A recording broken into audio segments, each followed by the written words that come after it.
morning and welcome to History is Not a Box. Our panel chair, Trevor Getz, was unable to come today. We are going to introduce ourselves and time ourselves as well. And we'll call for questions at the end too. We'll do it all. So we're going to introduce ourselves going this way, and then shall we speak in the order of the program? We're going to listen in the program, that's what I thought. Yeah. Wait a minute, you said we're going to speak in the order in which we're sitting. We can do whichever you want. All right. Okay, so shall I just introduce myself? Hi everyone, thank you for coming out on Sunday morning. My name is Berg. I teach at the University of Michigan. I'm a historian trained in modern European history, focusing on Nazi Germany, particularly cities, waste, recycling, and film. I am also the assistant director of undergraduate studies, which is why I am here today. I was hired at Michigan, where I did my PhD, back to help increase enrollments, and as you will see from my talk, I haven't really quite succeeded, so I'm going to tell you about all the things that I've tried that have failed. Do you want me to continue with the presentation? Oh, right. I wasn't sure if we're going to all introduce ourselves first and then, okay. So I entitled my talk, History's Not a Box, You Can't Think Outside It, because it seems to me that a lot of the students that we try to get, a lot of students who are not interested in history think of history precisely in those terms. They think of history as a box that is filled with facts, dates, and lots of white, old men with rather questionable ties to the future, to their own lives, and to the things that matter to them. And so I started thinking about this, and perhaps as historians, some of us still also continue to think of history as a box, as ourselves as somehow holding the key to said box that we then get to unlock for our students and impart the knowledge that we have spent years, sometimes decades, uncovering.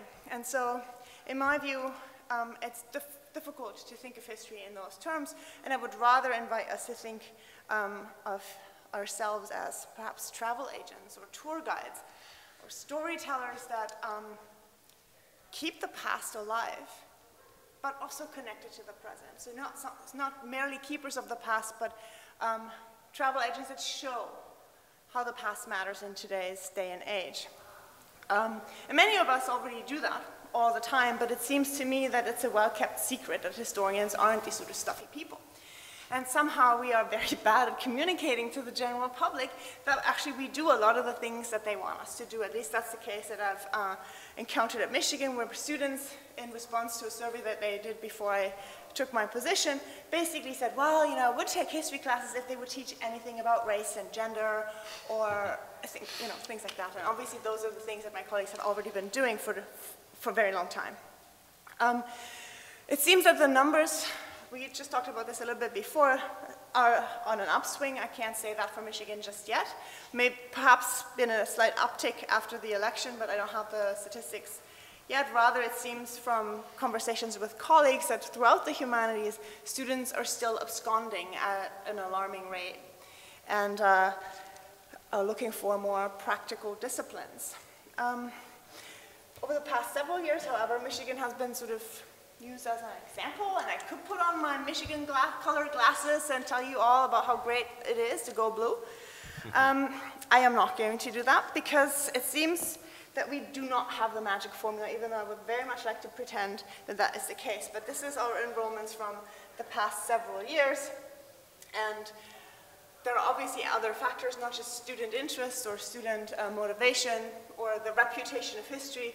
It is also that we are a very large department, and in the year that you see this dramatic drop, 16, almost a third of my colleagues were on leave. So we had fewer classes and fewer students as a result of that. But it's not just that the enrollments aren't where we would like them to be, or that they have continued to decline. I think the trend is relatively consistent. There are some other interesting developments also.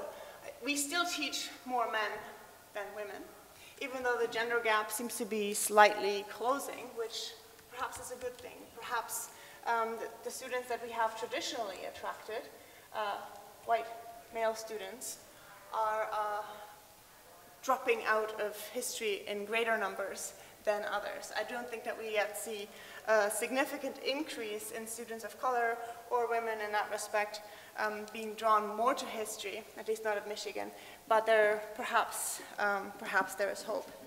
I'm not so sure, but I would like to think of it in those terms. In any case, we might say that perhaps we alienate students of color slightly less than we have in the past, and that's certainly no reason to celebrate, but it is something I think that we can start to think about how some of the things that we have been doing and that we try to present in public forums as well might actually work. Nonetheless, most departments, mine included, think about the kinds of things that we could be doing to draw more students, and one of the first things that people always say is cooler titles. So really you don't like the world since 1492 or modern Europe or colonial Latin America. Yes, I think a lot of our students find some of those titles not as interesting, but they're very apt at describing what the course is going to be about, and so I don't necessarily think that that is always a detractor. But we do have some courses that have some really cool titles at Michigan, and these courses tend to pull some more students, or at least initially. I haven't yet checked with my colleagues who teach these courses how many of the students who think, oh, this sounds really cool, I want to be a billionaire, drop out after the first 2 weeks. So those are numbers that I didn't procure for the purpose of this talk because I thought it would be rude if I would present those numbers to you. And I can certainly talk about my own courses, and that's somewhat different. My titles aren't as cool, and I do have some attrition. Nonetheless, a lot of students think about the kinds of subjects that they study more pragmatically, and they often wonder, what is history and what can I do with it? And so at Michigan, we have resorted also to some other bizarre things, such as cool, funky videos. And that's the perks of my job. I actually get to make a fool of myself. And I'm going to play this video where we are making a video that's in my kitchen, actually at home, to invite students to come to a career event in which we will help them search for a job, get them to think about what are the practical skill sets that they can put to use, that they have learned in their history classes, and how those skills actually are transportable to other kinds of careers. Oh, hold on, I have no sound. Do we have sound?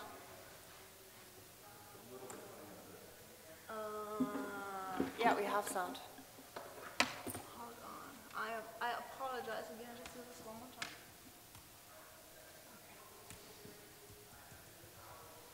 Is there sound now? No, absolutely not. Never mind. It's funny. I could, pretend. Can upload the link, but clearly without sound, it's less funny. So I'm just going to skip that and spare you the horrendous embarrassment and myself. And so, obviously, our students didn't think the video was super funny. My colleagues thought it was hilarious. And I think that may hint on some of the difficulties that we face in terms of how to communicate with students. What is it actually that they want? And what are some of the things that we need to do? And often it feels like we're pandering to their interests, or we're trying to meet the students where they're at, but sometimes that feels rather disingenuous. And on the other end, I think, it's that students think about the kinds of things that they want, and they don't seem to be getting it from us. And in part, I would say that it's our fault. When we tell students that things need to be put in context, that things are always more complicated, the students often just want to know, why is this relevant to me? Why is this relevant to our contemporary moment, and so forth? And when we hear contemporary relevance, we think presentism, and oh my God, that's anathema. And at the same time, we push them for more complexity, multiplicities of perspectives, and so forth. Students often hear inaccessibility. elitism, bad grades. What does she really want me to say in response to the exam question and so forth? And I think that often, at least in my own experience, I fail to give students the sense that I'm actually offering them not inaccessibility, but rather a license to become storytellers in their own right and take charge of the material. And I think sometimes it's very difficult to kind of communicate those sorts of ideals in a language that the students are actually receptive to and ready to feel empowered to actually put that into practice. So in what follows, I'm going to give you a few examples from my own teaching, not because it's so original or successful, but rather because I have access to it and I have access to the feedback also. I teach a very large class. The first one that you see here, The Origins of Nazism, Politics and Culture in Germany from 1918 to 1945. This is a course that usually pulls around 200, 250 students. Last year after the election, we had to up enrollments, and the course was 270 students strong. And it's a course that I inherited from my colleagues, Kathleen Canning and Scott Spector, who developed it about a decade ago, and it's been a very popular staple, and I teach it almost every winter. I also teach another class that I have designed together with my colleague Gabrielle Hecht, who has since left Michigan, and now I'm teaching it on my own. It's Trash, the History of Garbage in the Modern World. And this course still is a relatively large course. It pulls about 50 to 70 students. And it tries to get students to think about contemporary issues in a historical context. So some of the things that I've pointed to, this course has tried to explicitly tackle. And lastly, I'll talk about a course that I have designed as a small course. It's only for history students. It's a capstone seminar, Wastes of War, A Century of Destruction, to kind of give you a sense of the kinds of things that I have been trying to do, with some success in terms of what the evaluations say, but certainly not in any way that we could, see a massive increase in enrollments, but consistent enrollments, at least in the department nonetheless. So, about origins of Nazism. This is a course that's really kind of a gem to teach and jarring, because students come to this class already thinking that they know what it's going to be about. They know everything there is to know about Hitler, and they feel very, very confident that this is something that they can easily master. And so it's also an opportunity to get them to change their own minds.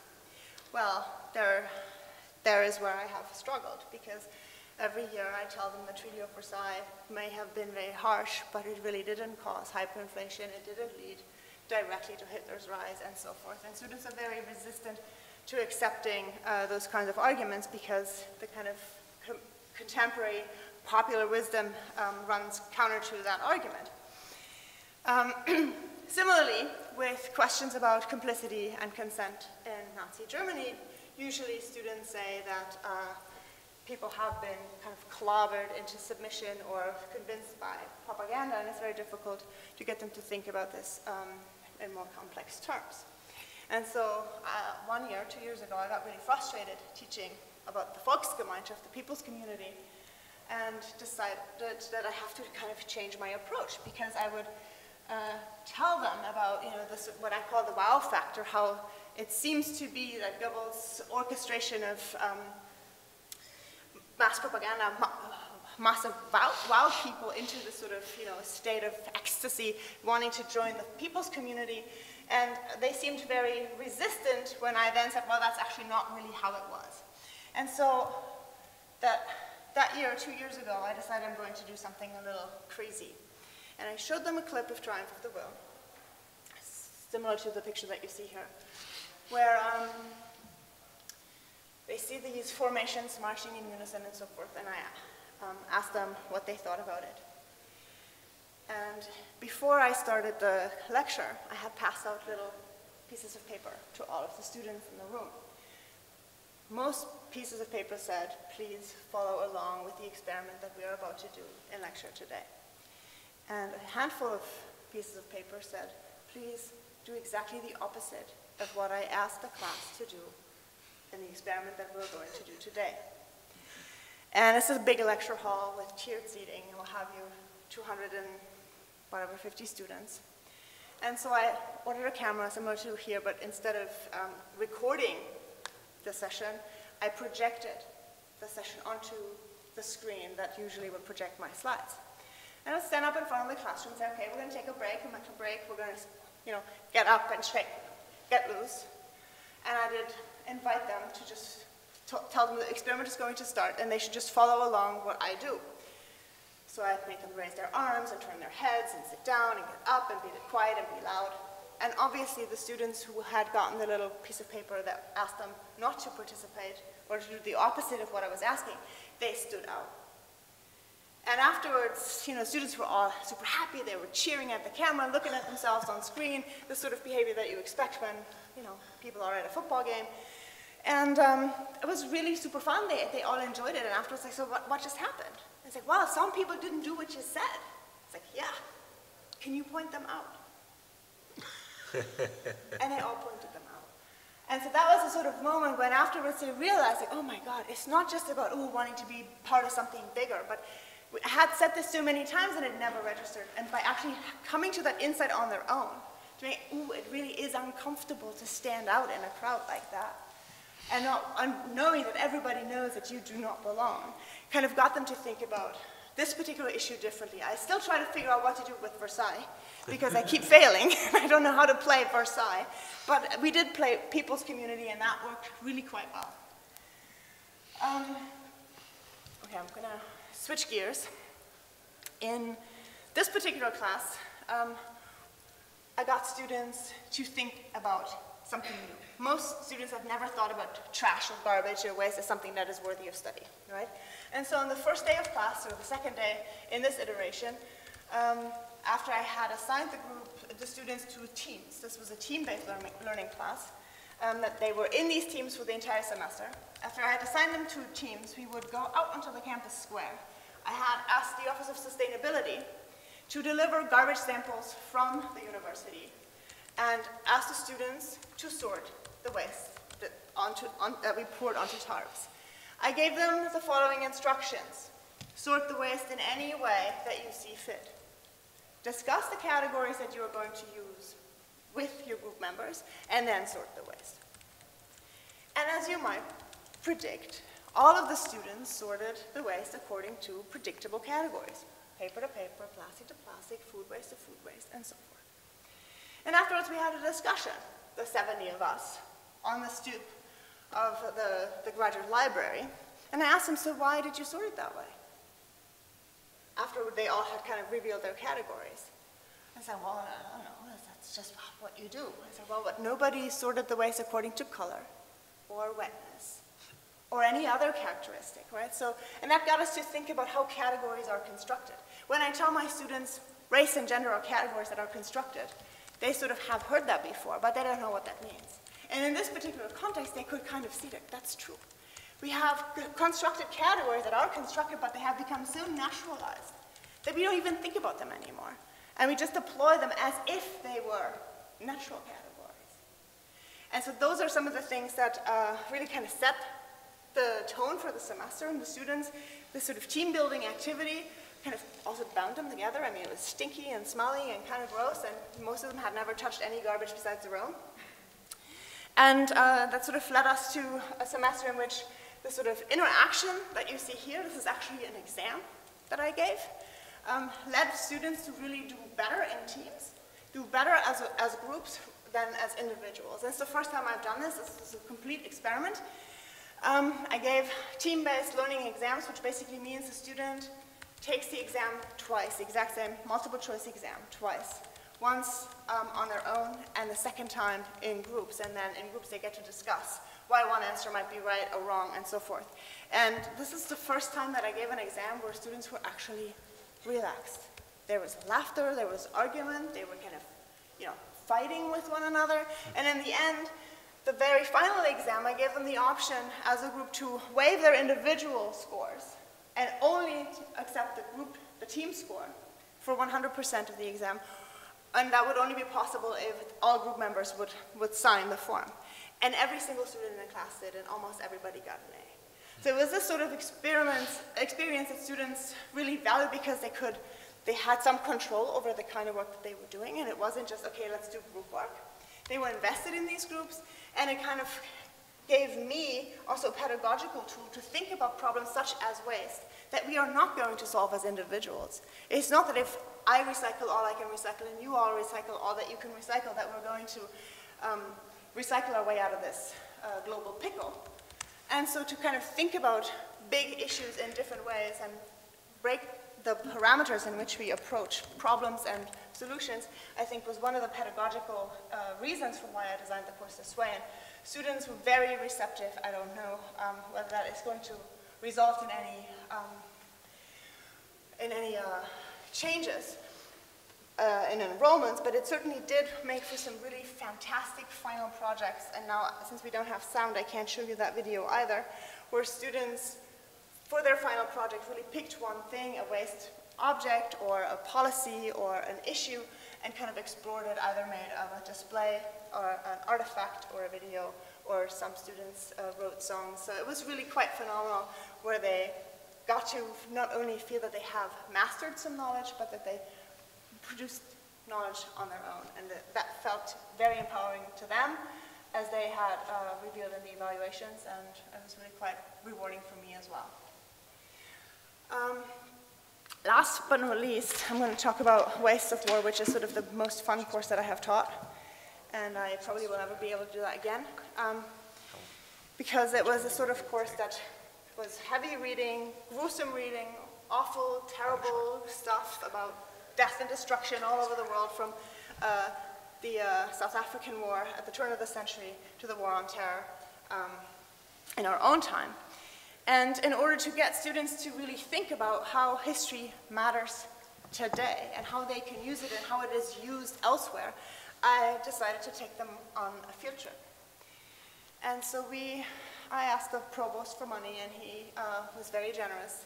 And the 11 of us flew to New York City and visited Freshkills landfill, which is the largest landfill in the US, but it is now closed. It is also the place where most of the debris from 9/11 was filled. And so that was many of the students had never been to New York City, and the landfill was the first place that they went to, which is really quite remarkable. And from there we went to the 9/11 Memorial Museum, where a lot of the materials on display had been retrieved from Freshkills landfill after having previously been filled there, and now been turned into artifacts that were worthy of study, worthy of preservation, mnemonic pieces, and important artifacts for the collective memory that is being stored and enshrined in that particular place. And students were remarkable at kind of picking apart the display and putting it in juxtaposition. And the last stop on that trip was trying to scale up and think about the War on Terror on a global scale, think about how wastes and wars not only affect local communities and the memories of particular events, but also how they shape geopolitical interactions. And so we visited the United Nations, got a tour, and met with Ambassador Kamal of Pakistan for a briefing to kind of get a sense of how these sorts of issues figure into planning of military conflicts or not. And we found out that, for the most part, obviously, nobody plans for mine remediation before setting them. And so for students, this was a really powerful way of thinking about history as something that they had expertise in, as something that they could take to the world and think with, where both the VP of exhibitions that we spoke with at the museum and the ambassador paused in response to their questions, where their ability to kind of mobilize knowledge and ask questions and push on issues in ways that was new and original and provocative made them feel like they have actually found a way to make the sort of depressing semester that we have just been through together into something that they, where there's value and a possibility in it. And so I think in this particular course, or in the three courses together, I'm hoping to show students that history does have relevance, that it is accessible, and that context really does make for better stories. And so I hope in my teaching that students really do begin to understand that history is not a box, because you can't think outside it, but that you think with and within the many fragmented and incomplete pieces out of which we kind of assemble these stories in the first place. Whether this is going to save the humanities, or grow history departments, or student bodies, who am I to say? I don't know. Thank you.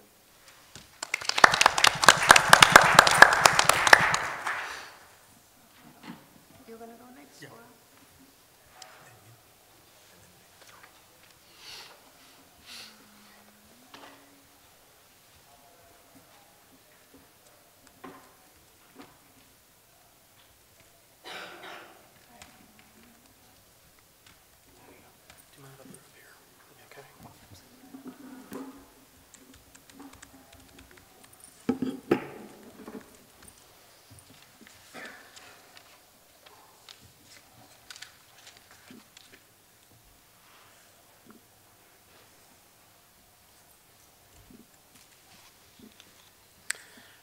Good morning.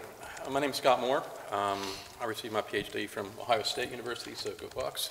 I teach Roman history, and 16 years ago I was hired to teach at Indiana University of Pennsylvania, and I've been chair for the last 10. I think first I need to clear up where we are. Indiana University of Pennsylvania is not a branch campus of Indiana. It is not a branch campus of Penn, and it's not connected with Ooey Pooey. Even Wikipedia has a little note about who we are not. In fact, the first conference I ever went to after I was hired, I tend not to wear my name tag when I'm walking around. I was in an elevator going down, and two senior scholars started talking about my paper. I was very excited, but they were only talking about where I was from. They weren't talking about the paper, and they could not figure out where it was. And so it was a very long 20-story joke fest about Indiana University of Pennsylvania. But we're about an hour from Pittsburgh, and we're a fairly decent-sized school in the Pennsylvania State System of Higher Education, which are 14 schools, about 104,000 total between the 14 schools. As far as IUP, we're now down to about 12,300 students. We were originally, when I was hired, on our way up. We actually reached 15,400, to be honest. 10,000 undergraduates, a couple thousand graduates, 58% female, 42% male, not a very large number of minorities, about 28%. We started off as a normal school and slowly worked our way until 1965 when we became Indiana University of Pennsylvania. As far as the history department, we're pretty standard. We're 16 tenure track faculty members. We offer 3 undergraduate degrees, a BA pre-law, and a social studies ed, which is actually taught in the department. We have 1 graduate degree in MA in public history, and the reason we're fairly large for our size is that every IUP student has to take a liberal studies course in history. And so that's really our bread and butter. We offer about 3,000 seats of the non-majors course each year. About 2008, shortly after I became chair, I became worried about the fact that the department seemed like it wasn't growing compared to other departments on campus. And I do not mean to sound envious of the other departments, but for example, criminology in my university has, I think, the largest criminology department in the state of Pennsylvania. They have 1,200 majors, for example. Everybody comes to IUP wanting to be a criminology major. Other departments seem to be thriving, and so I started a very difficult discussion with the department about my concerns. And one of the first things I learned is that if the chair says something, it doesn't really carry a lot of weight. They're like, oh, you're worried about nothing. And just as a side note, when we did our 5-year review last year, the person writing it brought up many of my concerns. They're like, why didn't you tell us about this, Scott? Well, I've been trying for many years. Like, well, you complain about the sky falling. But I was concerned, so the first thing I did was actually the cooler titles. I suggested they rename some courses. I've talked to colleagues who have courses at other universities who seem to do spectacularly well for enrollments,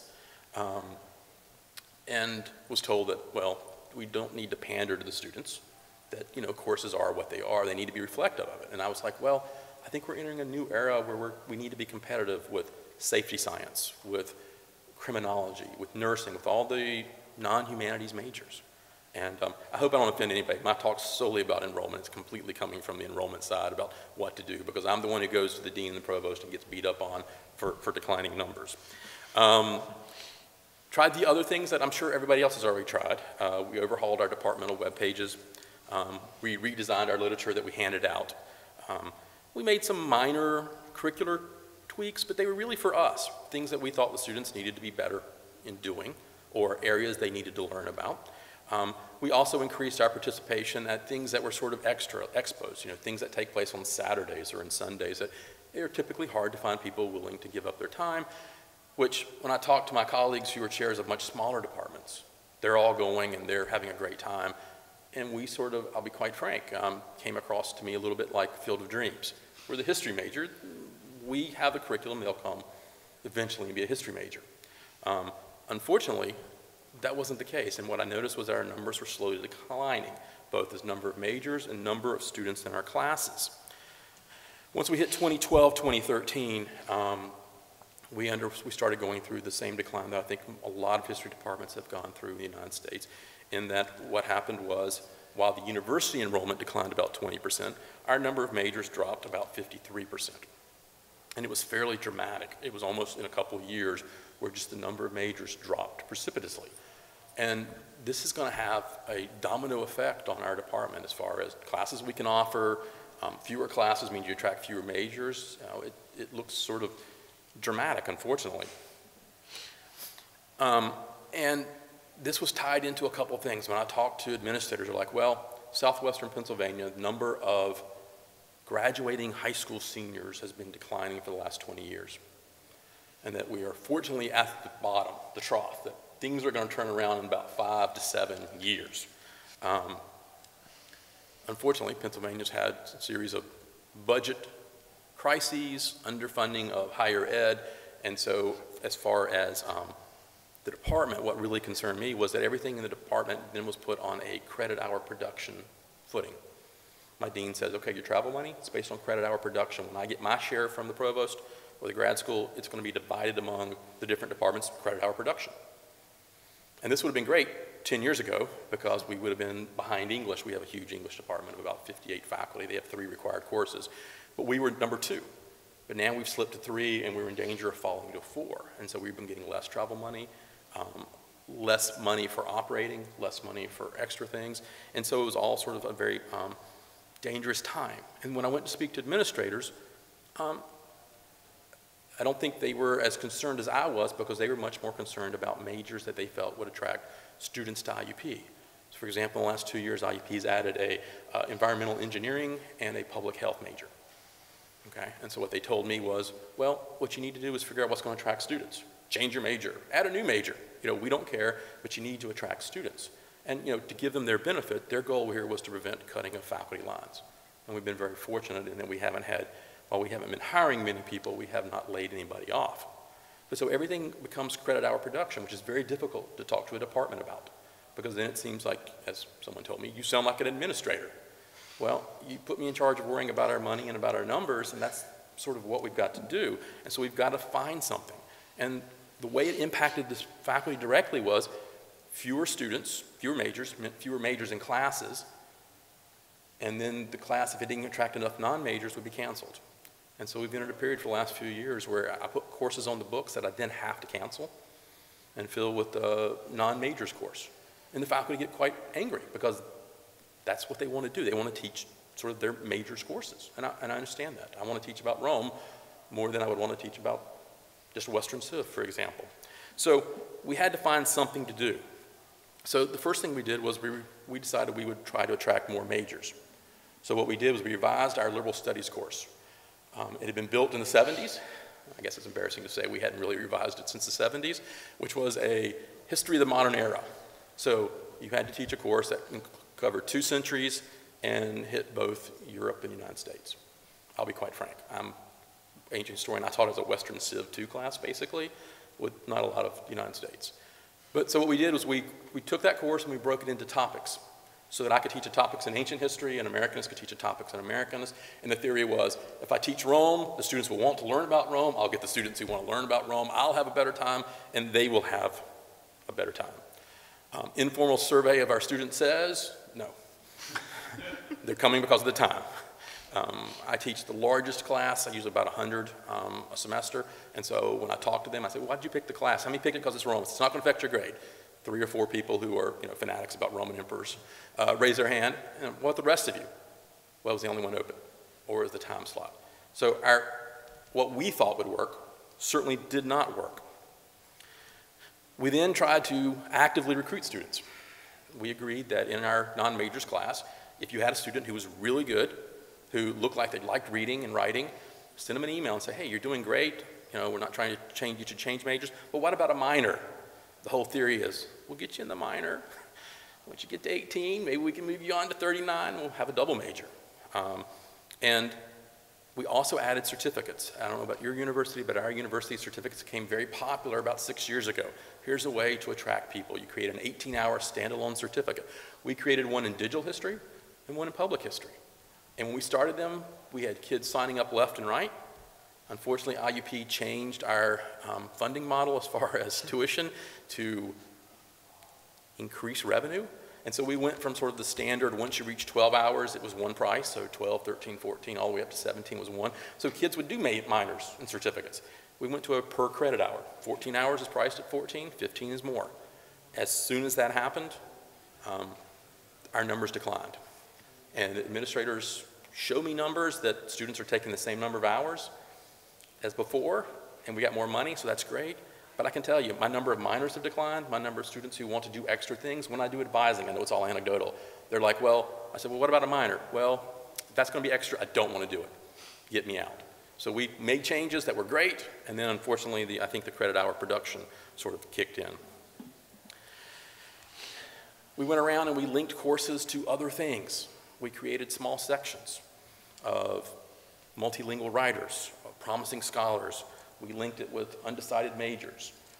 Lots of things that do great for creating a positive image. Administrators love me for it. Scott's trying, the history department's trying. We saw no increase from that. Once again, our thought was, well, it's a special class, there's a chance to be close with professor, all those things. And unfortunately, for none of them really were they working. Our curriculum, I think, is pretty standard. It's 39 hours. There are some at the university that are 36, which I think do a little bit better. We wanted to revise it, but we talked about it. I have a number of faculty that are going to be retiring in the next 10 years, and the feeling was maybe we should wait on the revision until we see who we're going to have and who we're going to hire, because we've lost quite a few Americanists, for example. Our last few retirements have been in American history, so the American history is struggling to cover certain areas, unfortunately colonial, which is a bad thing to be not covering in Pennsylvania. We're fortunate that IUP is paid for EAB data, and so I was able to do some searches and see where are all our majors going. Anybody who leaves a history major, maybe they're going to one particular area, and vice versa. I could look and see where are we getting them from, because trust me, if we were getting them all from biology, I would be standing outside the building of biology with a bag of candy, talking to the students. Unfortunately, there was no one area they were coming from or going to. It was spread out. It was one here, it was one here, it was one there. And so it was really hard to figure it out. So we did what we probably should have done at the beginning, which is we talked more to the students. Get them in a room where they can say whatever they want to about whoever they want to in what way. And the thing that came across very clearly was the lack of connection. They did not feel connected to the department. As chair, I try to interview outgoing students and very politely find out, why are they leaving? And the departments that they were going to, they were excited about the things they were involved in. So we decided to approach recruitment via retention. And I'll be honest, that's where we've had our success. Our numbers have stopped falling and have started going back up, and I do know that that seems to be sort of a trend nationwide, but I do think that what we've done to create community, to make the students feel involved in the history department is what has been working for us. I have a new faculty member, she's going up for tenure this year, who we turned over our Facebook and Twitter accounts to, and she added Snapchat and Instagram. She lives on social media, and it has been fantastic. As you can see, our Facebook went from 178 to 716, Twitter went from 24 to 516. She's scared me a couple times with some of her posts, but it has been great for getting people involved. We also changed not what we teach, but when we teach it. So that every incoming freshman, for when they go to orientation this summer, we tell the people, sign them up for our History 295 course, which is our, we'll call it Historian's Craft Part 1, Introduction to the Field. Careers, here's the library, here's how you study, here's how you take notes, and they will take a foundation course, whether it's Western Civ 1 or U.S. History 1. But they're going to get 2 history classes their very first semester. We found students who were leaving the major who had not had a history course. And so they go a whole year not have a history course. So of course they didn't feel connected. So here we're making sure that we put 2 courses in their first semester. We also added outside meetings. For our social studies ed, which is half our majors, we have meetings that they are required to go to which are focused on profession. We have other teachers, we have principals come in and talk about, here's what you do when you get your job, to make history seem more career focused, which is one of the complaints we heard, which was history doesn't prepare me for anything. That's what one student told me. And it's hard for me to say, well, we prepare you for everything, because then that sounds like I'm just making that up, right? And so we also added for our BA majors professional workshops during the fall. We tried to put 1 or 2 each fall. How to study abroad, how to write a CV, how to do an internship. Things that will focus them on what they're doing. And then the thing that I give the most credit to, which is the simplest thing, is this semester, Wednesday for 2 hours, we have what we call History Happy Hour. It's in our department. We provide soft drinks and snacks, and we open it to all our majors and all interested majors. I've had 62 kids there. I think the low was about 20. We pay for it. It runs us about $250 to $300 a year. We hold special events during that time. My capstone course last semester was a food and dining in antiquity. So my class took over one Wednesday and we prepared Roman food. Nothing exotic like fried dormice or anything like that, but unusual enough things to attract people. And the History Happy Hour has been fantastic. The students love it. I've noticed that the students are now encouraging their friends to come to this. We picked up, I know at least 3 majors who came and switched, and when I asked them why, they said, well, we enjoy the community you've got here. And so it really has worked well for us for a really little bit of investment. And not all faculty show up for each one. In fact, sometimes I only have 1 or 2 faculty members out of 16 there, because teaching schedules, and we rotate it every semester. Sometimes it's Wednesday, sometimes it's on Thursday. So everybody can have a chance. It's open for 2 hours, you come and you go.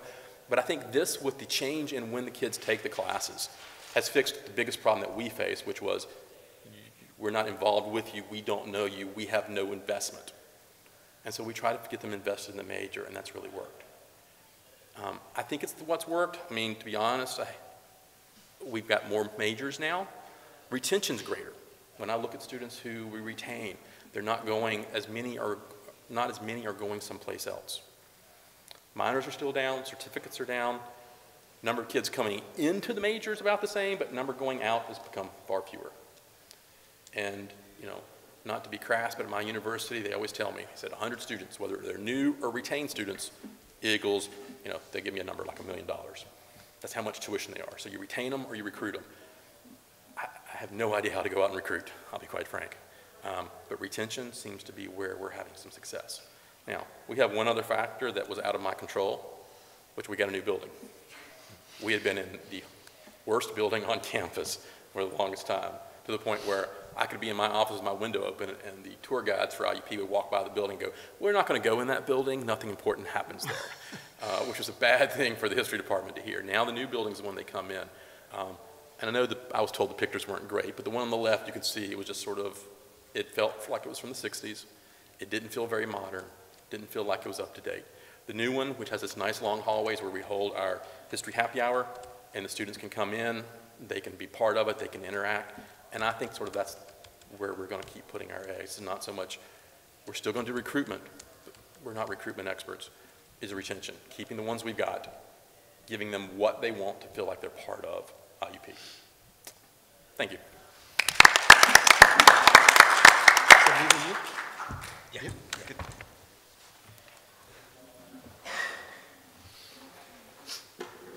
I don't have any images, thanks.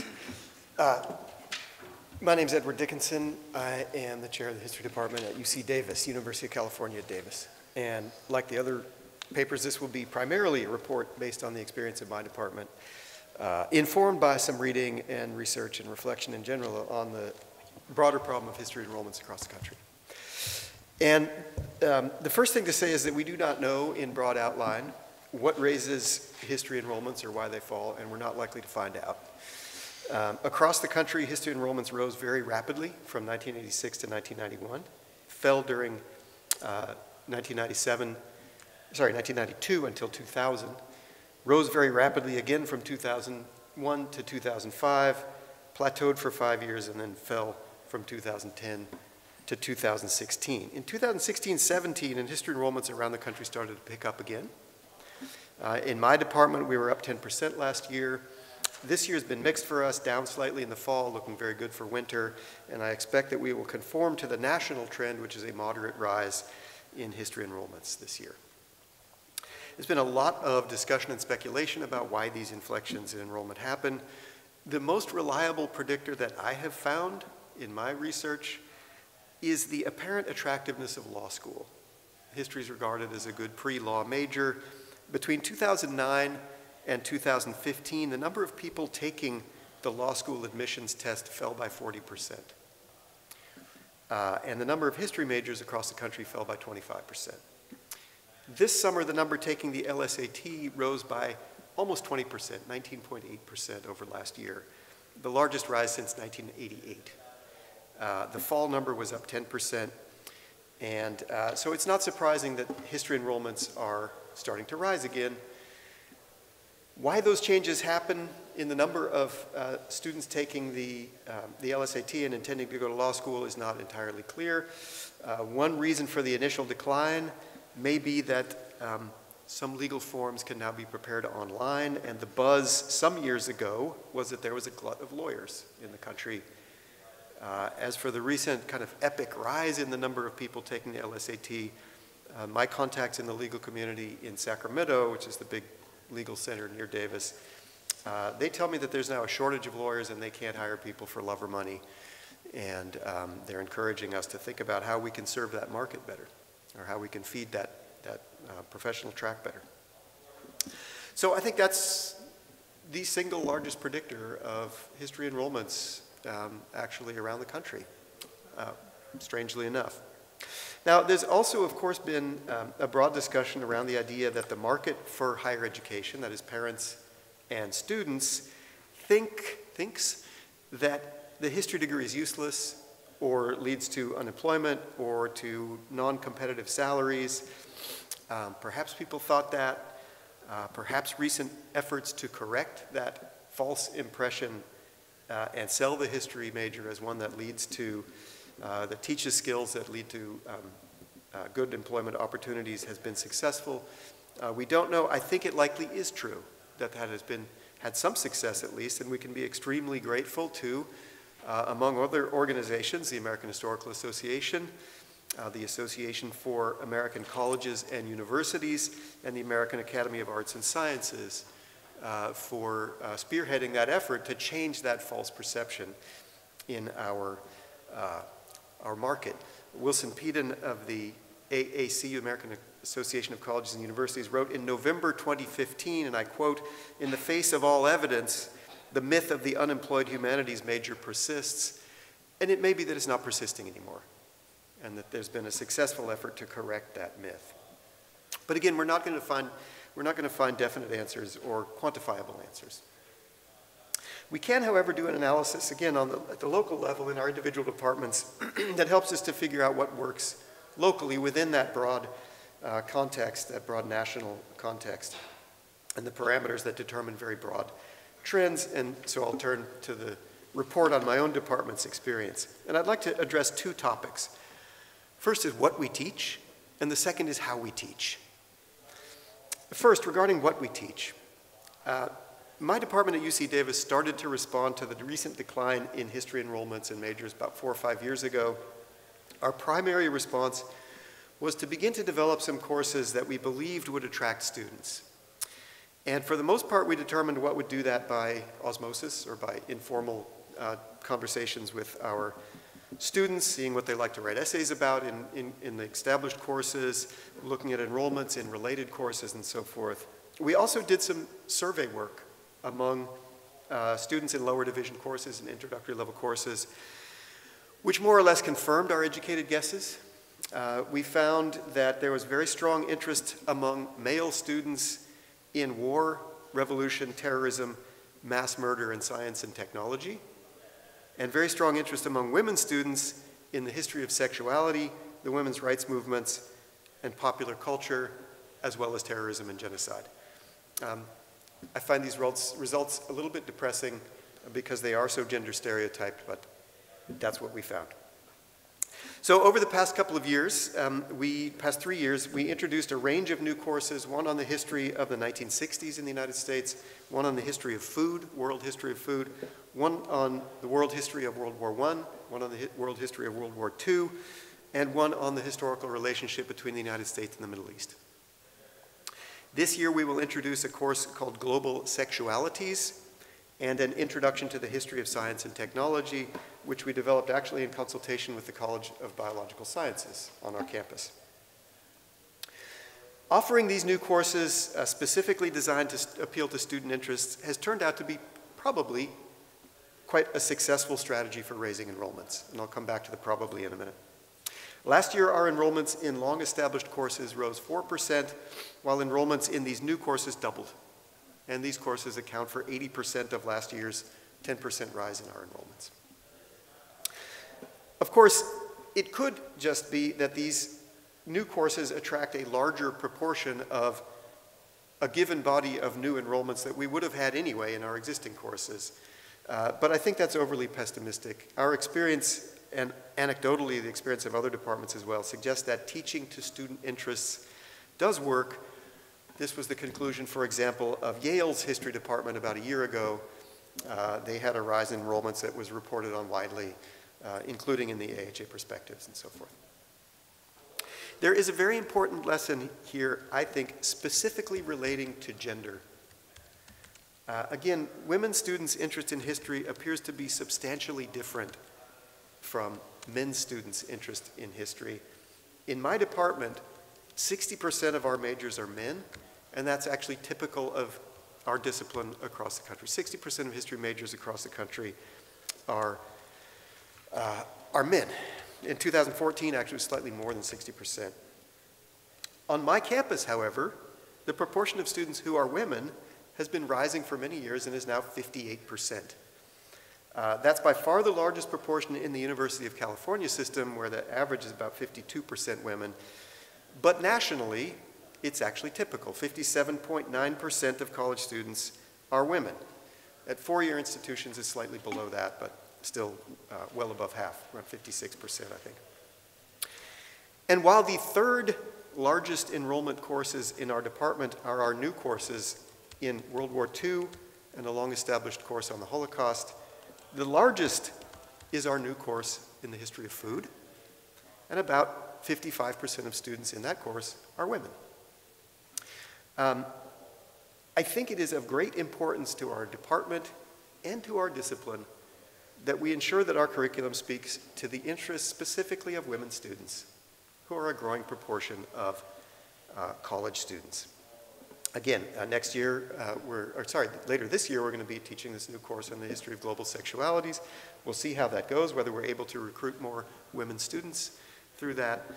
Our department and our discipline need to shift our curriculum to appeal to that growing demographic. I think something similar can be said, actually, of ethnicity as well.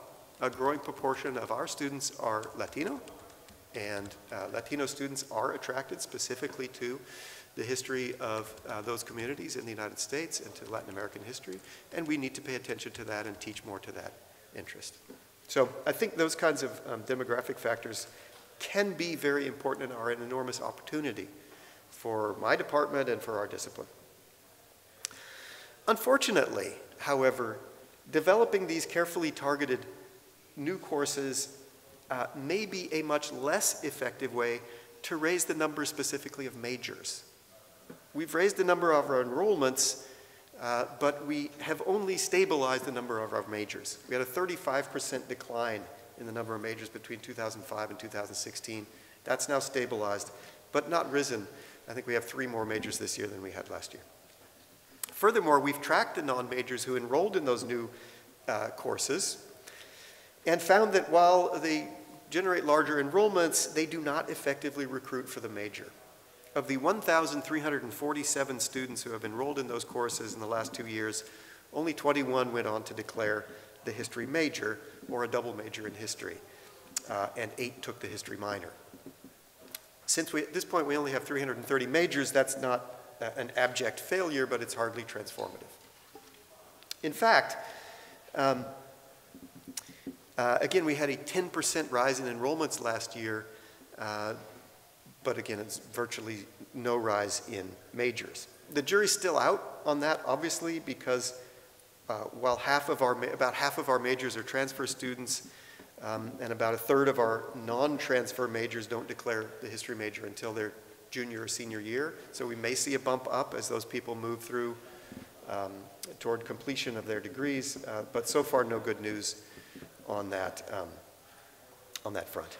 We're responding in a bunch of other ways that other history departments are, by expanding our recruiting efforts and by developing what are sometimes referred to as sexier course titles, and by recruiting specifically students who are struggling in their STEM majors, getting C's and D's in their math and science courses. We go to and doing well in our courses.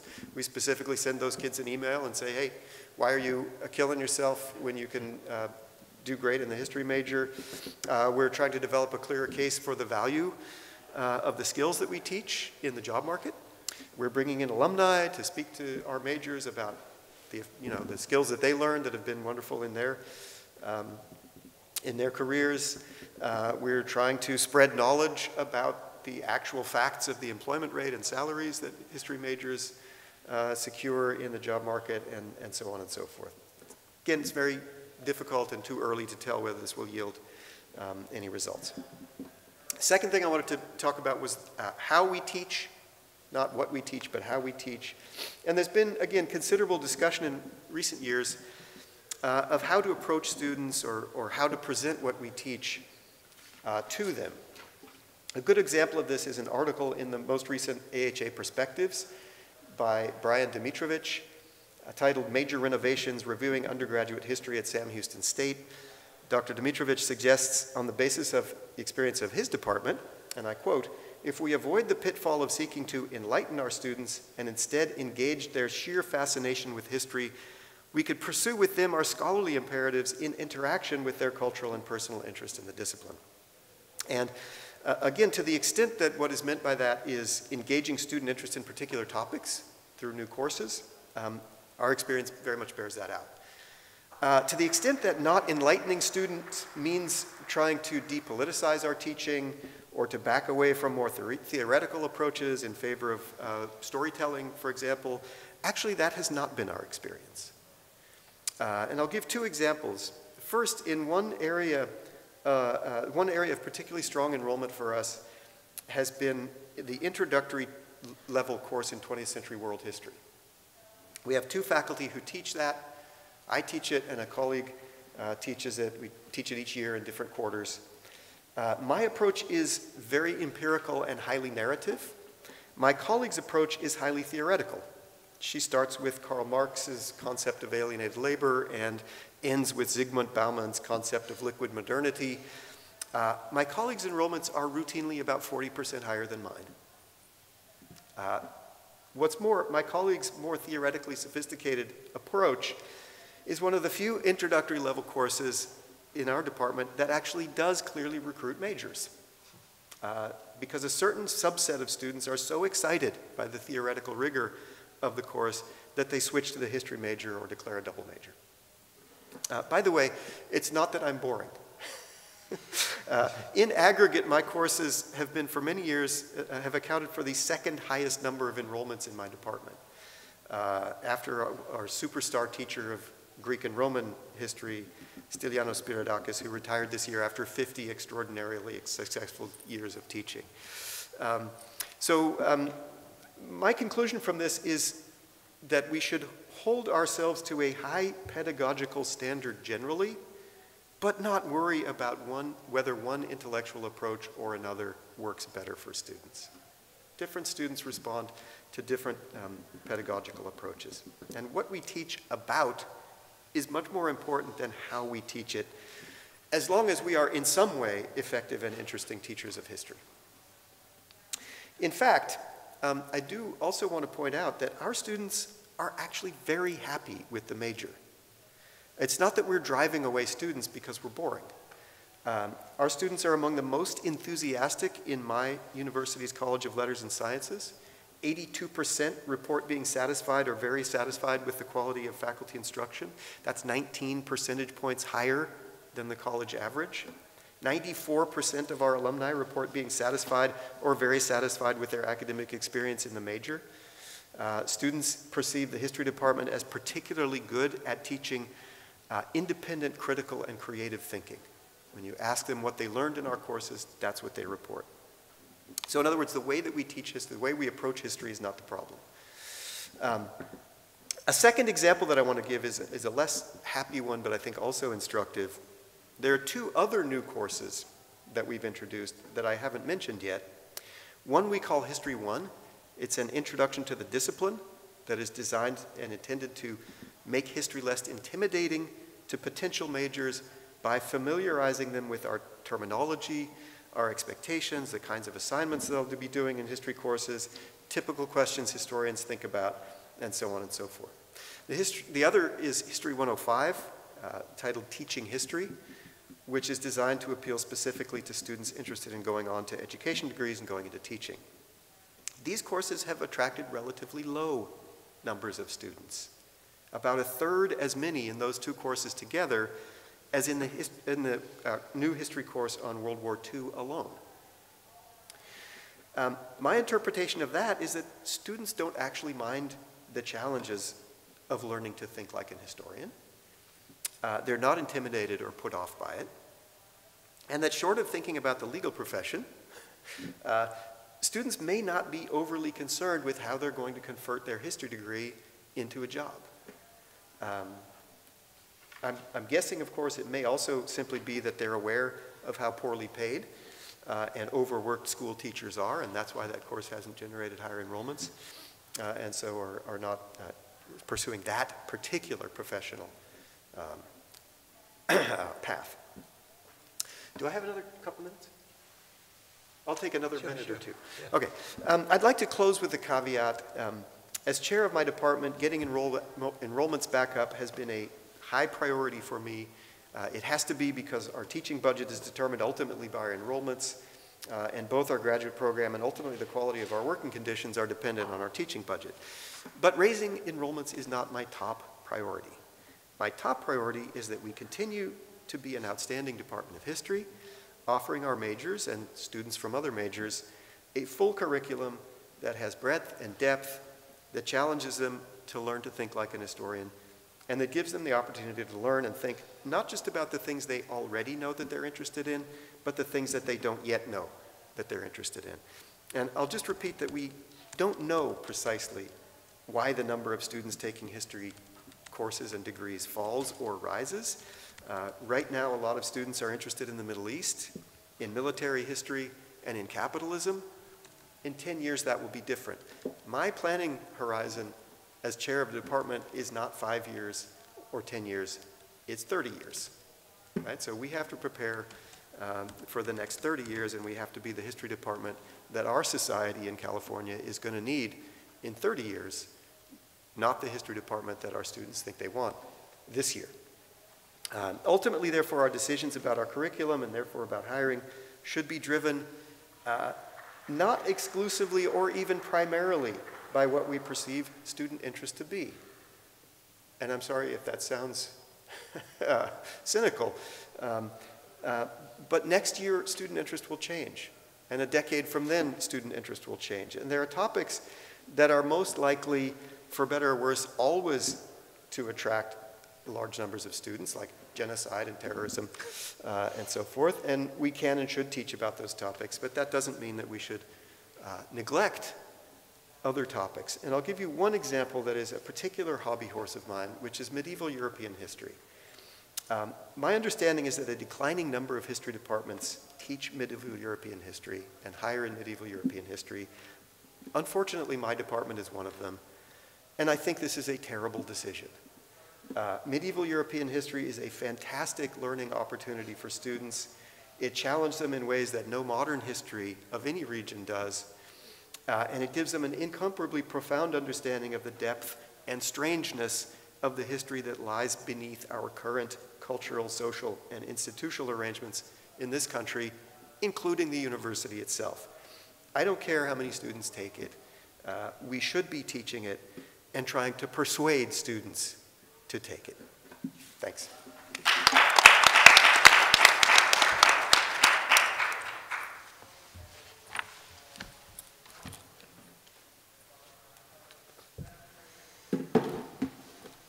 Thank you. I had a PowerPoint, but I decided to go without it. My name is Andy Arnold, and I teach at Kutztown University of Pennsylvania, which is a medium-sized university in eastern Pennsylvania between Allentown and Reading, and mostly known for the Kutztown Folk Festival. And I've been there since 2002. This is the fourth of 3 AHA sessions on enrollment. And I say fourth, right? People are nodding because there were 3 that were planned, and if you look in the program, it says, don't forget to go to the other 2. It doesn't mention this one. This is the fourth of 3. And I love that the AHA did this. I think this was a tremendous idea. It meant that there was some continuity, and that people who led some sessions went into the audience for other sessions. People who were in the audience in one session learned from that and went on to the other. And I love that there was some continuity and some learning. And I certainly learned a lot, and part of the reason I'm ditching my PowerPoint is because I learned a lot from those sessions, and we'll deploy some of it here. When I first started at Kutztown University in 2002, straight out of graduate school, I was told 2 things by a number of different people in my department. The first was that there was no dress code, and I didn't need to worry about that. It's not the kind of place we were. That as long as you wore like a tie or a jacket, preferably both, you'd be okay. And I had 2 separate people sort of take me aside and say that. As you can see, I'm the chair now. And as a pro tip, if you wear your shirt unbuttoned a little bit with a brightly colored t-shirt under, it does most of the work of a tie. It really does. It's a fashion tip, but you didn't know, that's extra credit. The other thing that they told me, and a number of people told me this, is, look, most of your work is going to be teaching surveys. Students are required to take our U.S. history, U.S. history 1 and 2, and our world history 1 and 2. So that's going to be most of your work. They're going to be capped at 35 each, and we flunk students. If they don't make the grade, we are the gatekeepers. You will assign writing, you will assign essays, and we expect you to do coverage. So if the students don't make it, that's not your fault. They need to come up to where you are. Starting in 2008, we had a major change in general education. Students were no longer required to take history classes. They were no longer required to take our surveys. Our enrollments dropped. And when I became chair in 2012, do the math, 2008 to 2012, the previous gen ed students were out of the system. I became chair just in time for the enrollments to crash. So, great timing. At the same time, the number of secondary education history majors dropped by about 75%, and people are nodding because this is a familiar story. The number of majors dropped by about half. So you notice, here's the central thesis here, is that the culture of the history department did not match the problems that we were facing. The culture of the history department grew up over decades of students having to take our classes and meet our standards and think our way. We were turning students away. So that's not the case anymore. And yet the history department's culture had been built on that rock. So not to blow the ending, but at some point here I am going to argue that survey courses, a dependence on survey courses is a terrible idea, because those are the courses that are most likely to go away. Survey courses are the courses that can be your bread and butter for enrollment, but if you teach them in large classes, large sections, where you can't do historical methodology, the sort of meaningful part of history skill building, it's very easy for them to become online courses. And students either take them to confirm what they already know, which is that history's boring, and they're cool with that, as long as it's, in a big class and they're not going to get singled out. Or if you put the energy into teaching a really great survey class, and you make them small enough so you can really challenge the students, if the students don't have to take them, they won't. They'd rather, we've found, take Sociology 10 or Politics 10 or classes where they can hide. They have to take a required class. So what I'm going to talk about is I'm going to tell you a series of stories that end up being about how the culture of our department is adapting to this new set of circumstances. In a word, slowly, but we're adapting to it. We're learning how to experiment, because as all the other speakers have pointed out, we don't have the answers. We don't know what students want. And as our last speaker pointed out, that changes, right? So we're trying to build a culture of meaningful assessment, a culture of meaningfulness. I think the lack of meaning in our teaching is a quiet plague among professors. And it's something that I think we can avoid. Teaching the same damn thing every semester is so comforting. I know that. But I think it's also somewhat deadening, and that's something that we've been struggling with as well. One of our very best professors, and really most rigorous professors, most difficult professors, some years ago had a new thing happen to him, and it really flipped him out. His courses didn't fill. He had always been the most rigorous among us, and we all knew this, and he was known for it. But his courses still filled because he was really a damn good professor. And in part to address this, he created a new class. It's a class in conspiracies. It's now our most popular class. It's still taught by our most rigorous professor, but a history of conspiracies in America. And we've capped it at 30 students right now. He's open to making it larger, but as chair, I don't like big classes because I think that it makes it so we can't teach skills. And again, a class where you don't teach historical skills and you only teach coverage, I feel you're not doing history. I feel it's too easy to move it into the cloud. But what we found out from this class is students are following him. We may not get more majors out of this class. We are getting a couple. But we're finding that his upper level classes are filling now. Students who've taken one class with him feel like they can crack the code and they don't believe the scary stories. So to me, this is a story about maybe changing the way we think about our intro classes. Maybe instead of thinking of our intro classes in terms of just using a metaphor of a building block, we can think of our intro classes as entry points. We can think of our intro classes as ways into history and teaching history the way we study history. And it certainly has worked for him. That was an eye-opener for us. That the point of an intro class can be TMH, take more history classes. And so that's one story. And from there, we also have developed a bunch of new classes. We developed a topics class, which instead of a year-long development process, now you can put together a class in a few months, get it approved, and just go forward with it. I'm experimenting with, I think I've got the registrar lulled enough so that we can maybe run a topics class without getting a topic approved. That's like the next step. But wouldn't that be fun? And I think I can defend that. At every level. So we have a professor who developed a Hitler's Rise to Power class. And the idea being that it would be an intro class that would then lead students into his Holocaust class that could finally allow him to teach his upper-level Holocaust class, which he hasn't been able to teach in a long time. Unfortunately, the registrar, when he typed it out, typed it out as Hilter's Rise to Power, which on the one hand is hilarious. On the other hand, it's going to be on people's transcripts, so we have to get that fixed. Having these topics courses and just opening it up, and as the chair saying a new word to our professors, which is, yes, go do that. You want to do a class on the 60s? Great. You want to do a class on environmental history?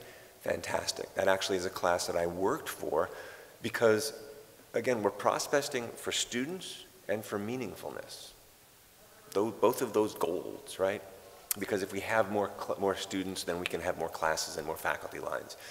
And I can afford someday maybe to hire a historian of medicine, which would be great.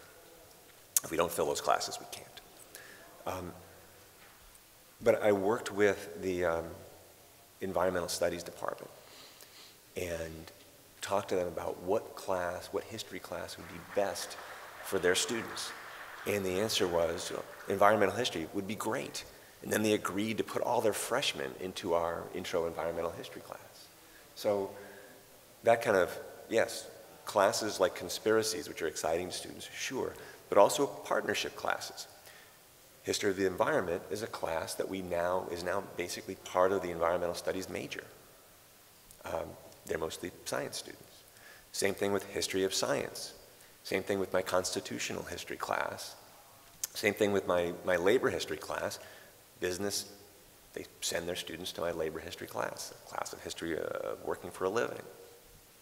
So we learned a lot from that one professor trying a conspiracies class, trying to find a way to lead more students into his classes and to recognize that he wasn't the frightening person that, student rumor mill had made him out to be. Another story. A student came to me, and I knew who she was because she was a local student, and she was a terrific student. And she came to me with an unusual request. What she said was, look, the history curriculum just doesn't work for me. I don't want to be in a lot of classes with people, and I don't want to have to wear shoes. And she had very specific interests, things that she wanted to study. She ended up doing more independent studies than actually was allowed. We replaced her intro survey classes with upper level classes, including one where she went to, I took a class to London, which is a 200 level class, and she said, I want to go to London, but I only want to go if I can use it to replace my intro European history class or my intro world history class. And I said, sure. Of course. You want to take an upper level class to replace your intro class? The point here is that she taught us how much more flexibility we could have when we had a student who was really switched on and who insisted, even though our program doesn't allow for a thesis, she insisted on doing a thesis. So what she taught me was the dean wouldn't stop me from utterly turning the history curriculum upside down if as chair I thought that was a good idea, which I love. But it also taught us that we're leaking from the top. That in creating a curriculum that served the very mainstream students, it really hadn't changed in 30, 40 years, we were losing the students who were just the most ambitious. So we need to worry about that as well. On the other hand, I also had a student come to me early on, and he said, look, my problem is that I need a job when I graduate here, and I don't see how history gets me a job. He came up through the, he's an orphan, so he came up through, I'm missing a word here. The foster care system. So he came up through the foster care system. There's a specific grant for foster care kids, but he had no safety net. And I think we need to do a better job in making that link between history and your first job. Because what I always say to students is, look, history is great for your second job. You're going to get your first job by hustling. you're going to have a cousin's brother's friend who's going to know about a job, or you're going to get into an entry program, somewhere like that. But you're going to be the one who gets promoted because you know how to think and how to work hard and independently and think synthetically. That's not enough for a kid who came up through the foster care program. So one of the things that has happened in these different sessions is people have talked about the importance of public history.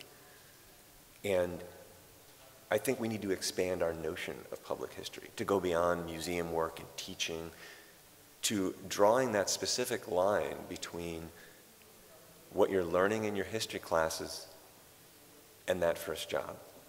Because we all the time talk about all the leaders in business, all the people on campus who have administrative jobs, who are history majors. But what we don't do is draw the direct line between what they learned in history and what got them that first job. We need to have internships that are not in history fields. We bring alumni onto campus who are not historians, but who had a history major, and they talk persuasively about what history does for them in, yeah, their second, third, fourth job in their career. But we don't do a good enough job with foster kids or kids who don't have that safety net. We have to recognize this is a class issue. Kids who go to Yale tend to major in the humanities. History is one of their largest majors. Well, those are kids that aren't worried about where they're going to end up. They went to Yale. Kids who go to Kutztown University, if they major in history, they need to know what that link is. And I haven't cracked that code yet. We have recently put online an experiential learning fund where we will pay students, we'll give students an award if they'll do internships, if they'll do experiential learning in any way, and that extends to just independent research as well. It's been difficult to get students to want that because taking an internship for our students is very expensive. Our students tend to work. So for this student, the answer that I came up with for him, and which I've asked all of our advisors to begin with this in every single meeting that they have with their students, is you should do a history paralegal program. We have a joint degree with a paralegal program out of a community college. Students, without taking any extra courses, can get a history paralegal degree. They have damn near a 100% placement rate. Students will walk out of their college degree at Kutztown University into a job, and then from there they can go anywhere they want. But for him, his eyes flew open, like, okay, this is something I can count on, this is something I can explain to my friends. I can't explain how a history degree gets me a job, and honestly, you can't either. We haven't made that explicit yet. We haven't done a good enough job. However, history paralegal, yes. History geography, yes. Because people who minor in geography learn how to do geographical information system software. That's incredibly in demand, and it is a skill that they can sell. History teaching, yes. History geology, yes. So what I say to students, as I said to this particular student, is look, you're in history because that's where your passion is. That's when it's going to keep you up till 2 o'clock in the morning getting things right and get you up at 8 o'clock in the morning getting to class. You have to have a passion for your major. Your minor, get your foot in the door. He is now a history paralegal major. He's doing great. And you know, that's that story about how I answer that question. We have done a terrible job of assessment in our program. Every time assessment comes up, people roll their eyes. Every time assessment comes up, people frankly get insulted. We have been doing it this way for decades, and now all of a sudden people don't believe that students are learning anything. It's crazy. And so they come up with something that satisfies our administrators, and then ultimately it doesn't tell us anything. I spent a fair amount of time working with AHA's tuning program, going to those programs and learning about what meaningful assessment can be. But again, the difficulty, to go back to the beginning, is the culture of our department has long been one where people do their teaching, students come to us, we grade them, and then we go on to our own work. And it's been quite difficult to think of a way to do assessment that is meaningful for our faculty and exciting for our faculty and then for our students. So before I came down here, I had a conversation with the professor who's teaching our senior seminar. It's his third time teaching it. Before I became chair, I realized that only a few people had ever taught senior seminar in the history of the program. I think it was about 4. None of them were women, by the way. So we did fix that. But so as chair, one of the things that I've done is taken all those courses that were owned by professors and allowed new professors to teach them. And that is one of the things that's changing the culture of our department, because new people teach the course in new ways and see new possibilities. So the conversation I had with the professor who's teaching this spring was, is there a personal history component? Is there a reflective component? And I offered to be his TA for this spring. So the question we're going to ask, and the question we're asking, especially of our seniors, is not, did we do a good job? Because that's a quite fraught question. The question we're asking is, can we use the tools of historians to assess ourselves, to assess what our students think that they're learning? So our first step in our assessment program is going to be this spring, and hopefully our first working assessment program, working with our seniors to reflect on their experience in the history major and working with them to create portfolios that show the distance that they've come, the skills that they have learned, the knowledge that they have acquired, and what they have to offer. So for us, the first step of assessment, I don't know if anyone else has had this problem of getting buy-in from your faculty for a thorough, a meaningful assessment program. Has anyone else had that problem? Yeah, kind of? All right. What I'm hoping is that the first results will be to tell us where we are, what our students think of what they're learning. And only then, after we've gathered just what I hope will be a massive amount of primary sources and data and information from what students are writing in their reflective papers, that we as historians can look at what they've written and gauge what it is that students are really getting from what we're teaching, what they think they're learning from what we're teaching. So the things that we're doing to improve enrollment involve partnerships with other departments, public relations, which we're terrible at, general education. As I said, in 2008, all of our courses were displaced in the general education. We were no longer, that thing that we had been clinging to was no longer there for us. So you know that feeling when you leap for a bar and it's not there? That's the feeling that we had all the time. But we just put forward a new general education program. The last time we did a general education program, our chair was on leave, and we did not participate in it at all. This time around, I'm the president of the University Senate. The general education program is chaired by a member of our department, and we have 2 other members of our department who are in the Senate, and we were deeply involved in the creation of a new general education program because it nearly killed us last time. It really did. This time around, we're able to say to people, look, if you lose students because of general education, join the club. Our new general education program is not discipline-centric. Our new general education program is outcome-centric. It is skills-based, and anybody can now teach writing classes. Anybody can now teach communications classes, so we will teach those classes. Students get to choose what classes that they want. It turns out we had been preparing for this for the last 3 or 4 years because we have been creating classes like the 60s, conspiracies, Hitler's rise to power. So partnerships, but also classes that are serving as entry points that will cause students to now choose to take more history classes. And in the new general education program, they can take enough electives to do a minor in history.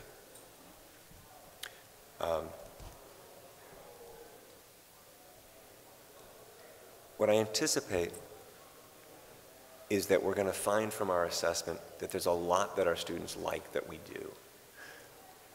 What I learned on this panel right now, just today, is that one of the things we need to assess is what the students who are leaving our program think about our program. But that's where we are right now. We don't know what direction we need to go, and we don't know what the solutions are. The main thing that we're trying to do is build a culture of experimentation, a culture that embraces the fact that we're going to have to change what we're doing, and the fact that we need to meaningfully assess what our students really are learning from what we are trying to teach them. Thank you.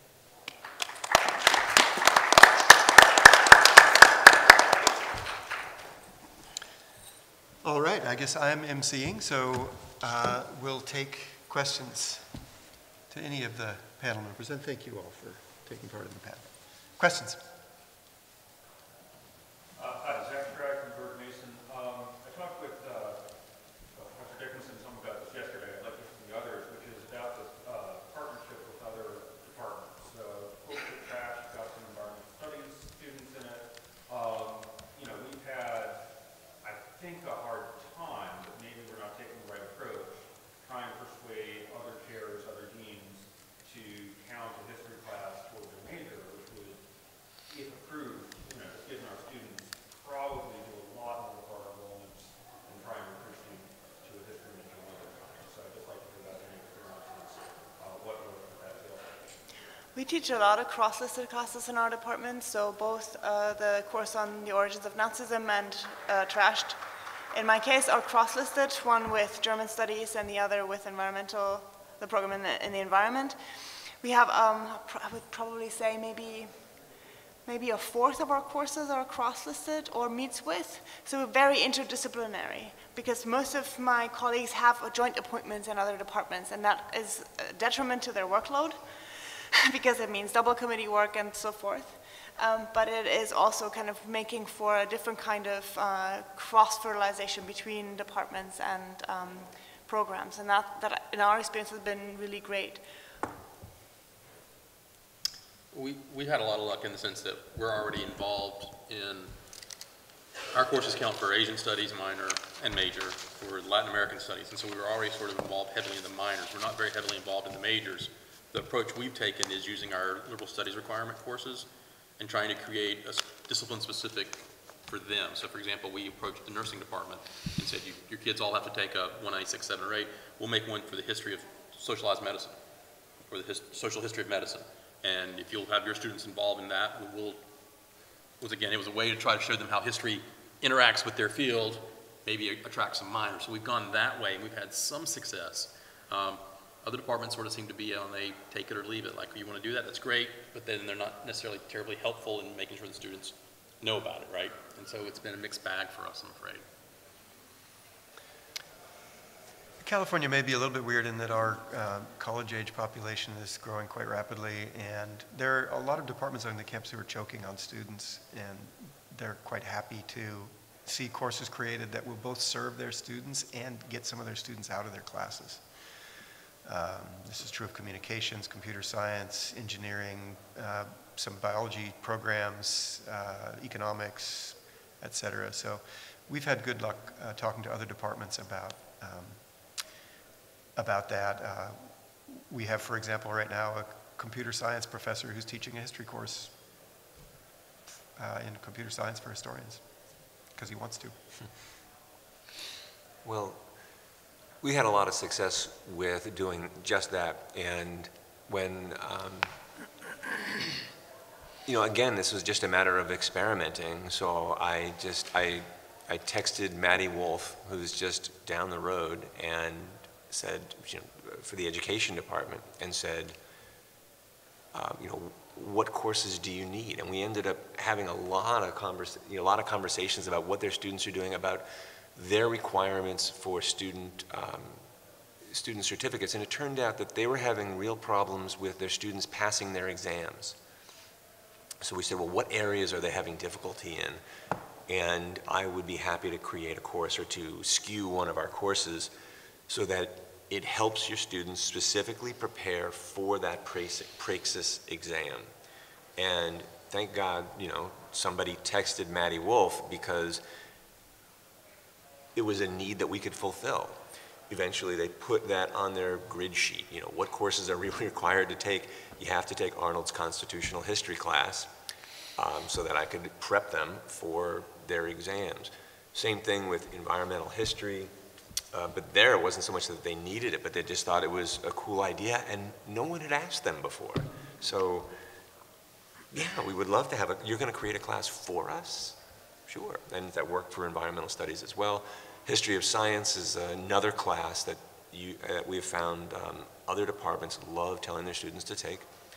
And then again, the business school doesn't want to do anything. So they were having trouble having enough writing classes. I said, I'll offer a writing class for your majors, and we'll call it History of Working for a Living, and they started putting their students into it. But yeah, the hard part is getting them to actually do it. Any other questions? Yes. I just wanted to add that another example I've heard that was very successful for Enrollment is criminal justice. History of, personal studies are sort of a trending topic within history, but there are a lot of criminal justice majors, and sometimes they struggle to be with their students in the kind of context and perspective that can help them. So I've heard of programs introducing criminal justice history courses to create that. I can concur. We have instituted a number of track minors at Michigan. We have a history of law and policy minor, which is it's growing profusely. Our general minor is doing very well, and we have a global minor and also a minor of religion, which is kind of co-home, but it's particularly law and law and policy that is really drawing students and kind of catering to the interests. And I think as we heard before, law school may be one of the main motivators, and students often don't like their poli-sci classes as much as they do like their history classes. At least that's what they tell me. And having something on their transcript that signals to someone who looks at it, I know about law, I know about policy, actually is a good motivator for them, even though I'm not sure it makes all that big of a difference for anyone hiring or looking at application for law school. Any other questions? All right. Thank you very much for coming. And staying. Yeah.